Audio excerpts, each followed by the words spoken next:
Bonjour à tous. Aujourd'hui, j'ai souhaité faire une petite review d'une montre que j'ai achetée il y a maintenant une dizaine de jours de cela. C'est une marque qui n'est pas très connue en Europe, qui est faite par quelqu'un qui habite à Hong Kong. Donc je suppose qu'elles sont assemblées en Chine. C'est ce qu'on appelle en fait les micro-marques. On est bien loin de tout ce qui est copie Rolex ou autre que l'on trouve à 80 ou 100 euros, parfois moins cher. Ici, c'est une montre qui est faite par quelqu'un qui adore les montres. Donc, ce sont des petites séries de montres qui sont faites. Ici, je l'ai pris avec un mouvement suisse. Donc, c'est un ETA 2832 avec le jour et la date. Ouais, j'ai eu pas mal de montres de plongée. J'en ai gardé une assez longtemps, une SKX 079, je pense, une Black Monster. J'ai aussi eu d'autres Seiko, dernièrement une Seiko Paddy Solar, mais euh, je souhaitais une montre qui soit extrêmement lisible. Donc avec une aiguille des minutes qui ressortent très bien. Euh, pour différentes raisons. Une des premières raisons, c'est que je suis pilote. Et donc, entre deux points, j'ai vraiment besoin de savoir combien de temps cela prend. Euh, voilà. C'est une des raisons. C'est une montre qui est relativement lourde. Je vais la peser. Voilà, 0. Voilà, 200, un peu plus de 213 grammes. Ça ne vous dit rien, mais quand vous l'avez au poignet, c'est vraiment, vous le sentez, hein. Au départ, j'ai même eu un peu mal, car le bracelet était un peu trop serré. Donc voilà, ce sont des montres qui sont faites à Hong Kong ou en Chine, je ne sais pas, qui sont estimées pour 2000 mètres.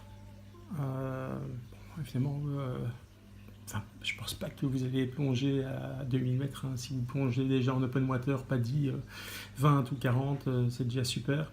Euh, je confirme, hein, je ne suis pas un plongeur, je suis vraiment un plongeur occasionnel, c'est pas la raison pour laquelle j'ai acheté cette montre. Vous avez une valve sur le côté, donc pour l'hélium, c'est une valve automatique. Elle est vraiment. Allez, moi je la trouve vraiment très belle. C'est du noir. Le bezel, je pense le cadran, ou le pourtour du cadran est noir relativement mat. Et alors ils ont utilisé de la peinture, je pense que c'est de la Super Luminova. C'est en BGW9, donc c'est une couleur très blanche. Jusqu'à présent, j'ai toujours eu du C3, donc c'est ce que vous avez sur vos montres qui sont enfin, de couleur un peu jaune, qui éclairent excessivement bien. Là, je fais référence aux montres Seiko. J'ai comparé les deux, la Black Monster, la Paddy et celle-ci. Au niveau luminosité, c'est un tout petit peu moins fort. Le C3 est de couleur verte, alors que le BGW9 est de couleur bleue. Par contre, aucun problème, hein. Ça tient toute la nuit, donc le matin, l'heure est encore visible. Euh, le pourtour est également éclairé. Euh, Ce que je reproche un tout petit peu, moi, c'est j'aurais préféré avoir, par exemple, l'aiguille des minutes en C3 d'une couleur un peu plus, enfin, un peu différente. Je trouve que ça, ils auraient pu le faire. Euh, Au niveau du boîtier, c'est un boîtier qui est relativement épais. Je pense que c'est du 14 mm. Je ne l'ai pas mesuré. Au niveau de la montre, c'est une montre qui fait 45 mm au niveau du pourtour du cadran. Euh, c'est une montre également qui est... je ne sais pas si on va le voir ici à la caméra. Hop, on va essayer de voir mes doigts. Voilà, ok. Donc Armida, stainless steel, pardon. C'est une montre, hop là, on va zoomer ici. Oui, ok, le verre est en saphir.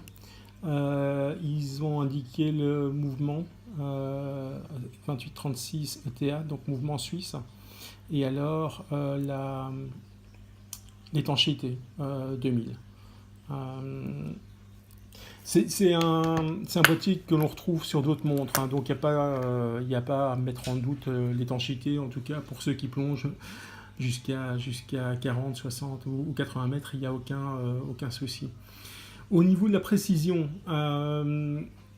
j'utilise deux petites applications qu'on trouve sur les Apple, donc que ce soit iPhone ou iPad, pour mesurer la précision. C'est comme ça aussi que j'avais réglé ma Seiko Monster. Elle est relativement précise. Quand je dis relativement, on peut même dire extrêmement précise, puisqu'en fait, elle varie entre 1,8 secondes en avance à 2,4. Donc sur les 10 jours que je l'ai eu, 1,8 c'est... et corrigez-moi dans les commentaires, je pense que c'est ce qu'on trouve au niveau d'exigence des Rolex super chronomètres. Donc, auparavant, ma Seiko Monster, elle était précise à plus 35 secondes par jour avant que je la règle, et j'étais arrivé à 5 à 7 secondes de précision. Donc voilà, ici on a une montre qui est quand même relativement précise. 1,8, moi je trouve ça extrêmement bien par jour. C'est une montre qui revient d'abord qui n'est vendue que sur leur site en ligne, Armida. Il y en a très peu, donc ils font ce qu'ils appellent des batchs, hein. Ils sortent 5-6 montres qu'ils mettent en vente, et puis dès que les montres sont parties, ils refont un batch, etc., etc. Je pense même qu'il y a un numéro, je pense qu'ils les ont... Attendez, je vais regarder. Oui, ok, d'accord. Ils les ont numérotés aussi. Donc ici, c'est là, je ne sais pas si on va le voir. Voilà. C'est la 3426e montre. Enfin, je suppose, parce qu'il y a un serial number devant, donc je suppose que c'est ça. La couronne est également marquée au nom de la marque. Au niveau du bracelet, c'est un bracelet qui est fixe. Il n'y a pas de pin, donc vous devez sortir les pins par l'intérieur. Elle est livrée avec un bracelet métal et un bracelet caoutchouc. Au départ, 2 premiers jours, j'avais un peu de mal avec le bracelet métal, donc je suis passé sur les caoutchoucs, qui est vraiment pas mal.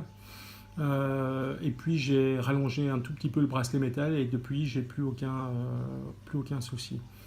Donc voilà, c'est vraiment très belle montre, enfin, en tout cas à mon goût.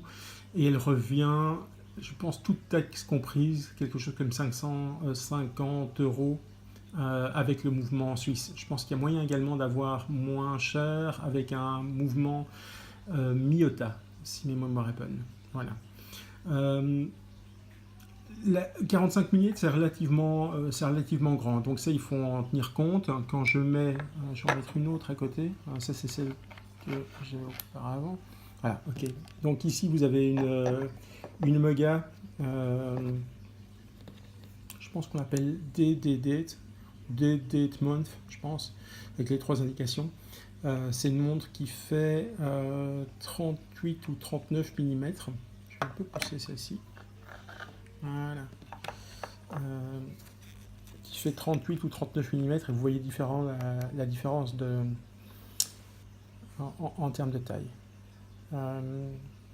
Donc voilà, moi je voulais juste partager avec vous, parce que je pense qu'il n'y a aucune revue en français de cette montre. Je ne suis pas certain d'avoir été exhaustif, mais on a parlé du verre, on a parlé d'étanchéité, on a parlé du mouvement, de la précision, du prix, de la luminescence au niveau du cadran, qui pour moi aussi était relativement important. Après, j'en ai aucune utilité, hein. C'est juste la nuit quand je me réveille pour savoir quelle heure il est, mais j'ai un réveil, mais j'aime beaucoup voir... J'aime beaucoup le fait que la montre puisse être lisible dans le noir, ce qui était le cas avec mes Seiko, et ce qui est également le cas avec cette Armida. Donc voilà, en définitive, c'est vraiment une très chouette montre. Pour qui veut une montre de plongée qui soit extrêmement lisible. Voilà. Un petit détail, c'est que comme je filme avec un iPhone, au niveau de la lentille, c'est un peu désaxé, mais le marqueur ici est parfaitement aligné. Hein. C'est un bezel de 120 clics qui, contrairement au Seiko, par contre, est relativement difficile à tourner. Donc c'est vraiment l'avantage, c'est que ça bouge pas. Une fois que vous l'avez mis en place, ça bouge pas. Voilà, si vous avez des questions, n'hésitez pas, vous pouvez poster dans les commentaires et j'essaierai d'y répondre dans la mesure de mes connaissances. Voilà, merci beaucoup.